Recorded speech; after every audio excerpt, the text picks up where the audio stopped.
One day, in retrospect, the years of struggle will strike you as the most beautiful. The great question that has never been answered, and which I have not yet been able to answer, despite my 30-odd years of research into the feminine soul, is, what does a woman want? Being entirely honest with oneself is a good exercise. Life, as we find it, is too hard for us. It brings us too many pains, disappointments, and impossible tasks. It is impossible to escape the impression that people commonly use false standards of measurement. Experience teaches us that the world is not a nursery. Analysis does not set out to make pathological reactions impossible, but to give the patient's ego freedom to decide one way or another.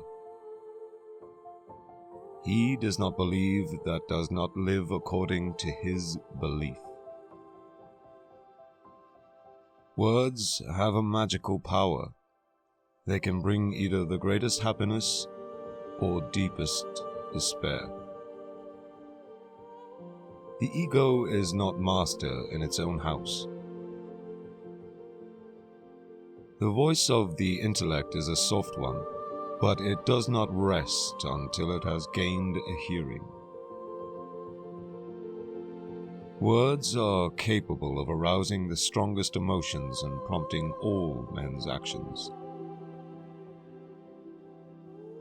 When making a decision of minor importance, I have always found it advantageous to consider all the pros and cons.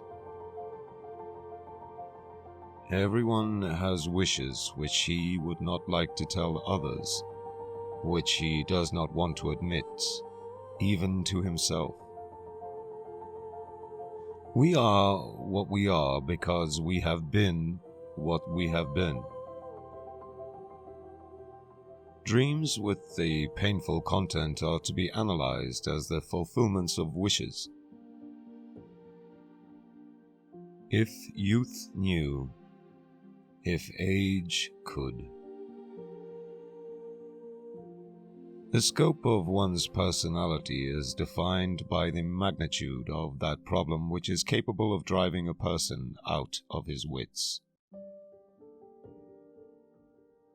When inspiration does not come to me, I simply go halfway to meet it. Love and work. Work and love. That's all there is. Unexpressed emotions will never die. They are buried alive and will come forth later in uglier ways. Most people do not really want freedom because freedom involves responsibility, and most people are frightened of responsibility. One thing about human beings puzzles me the most is their conscious effort to be connected with the object of their affection, even if it kills them slowly within. In the small matters, trust the mind. In the large ones, the heart.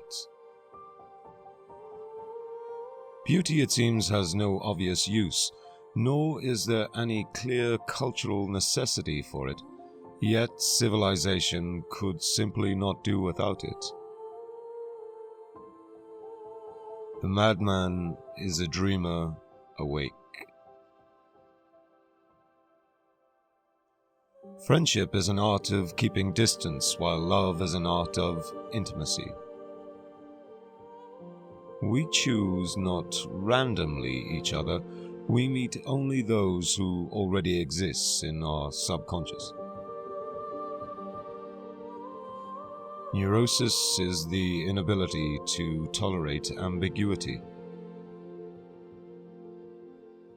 The interpretation of dreams is the royal road to a knowledge of the unconscious activities of the mind. The voice of the intellect is a soft one, but it does not rest until it has gained a hearing. Dreams are often most profound when they seem the most crazy. Flowers are indeed restful to look at. They have neither emotions nor conflicts. I cannot think of any need in childhood as strong as the need for a father's protection.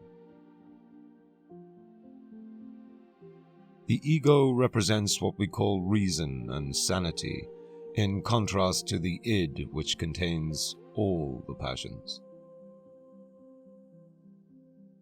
Religion is a system of wishful illusions together with the disavowal of reality.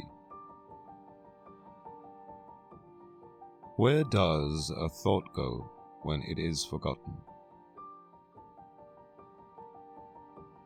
He that has eyes to see and ears to hear may convince himself that no mortal can keep a secret. If his lips are silent, he chatters with his fingertips. Betrayal oozes out of him at every pore. Dream disfigurement then turns out in reality to be an act of the censor. It is easy to see that the ego is that part of the id which has been modified by the direct influence of the external world. We are what we are because we have been what we have been. Just as no one can be forced into belief, so no one can be forced into unbelief.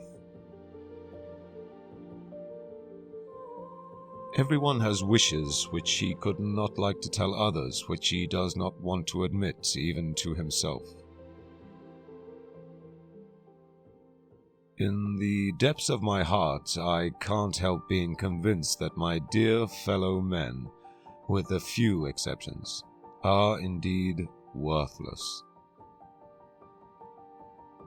The dream is a sort of substitution for those emotional and intellectual trains of thought.